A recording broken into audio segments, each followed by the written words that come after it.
Yan amin ulam mga idol. Manok na may pichay. Lagyan namin ng pichay at saka may saging at saka may mais. Tapos may tanglad.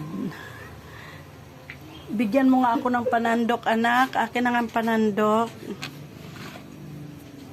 So hindi ko na to mga idol hindi ko na to mga idol igisa. Diretsuhan na to siya mga idol. Ayan. Diretso na siya. Ayan.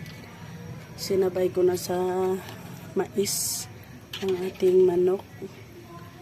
Ayan. Tapos nilagyan ng tanglad. Ayan. Tapos may siling pa rin.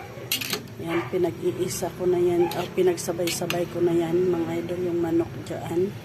Tapos pagkaluto yan mamaya, ilagay ko yung saging at saka pechay. Yan ang aming ulam for today.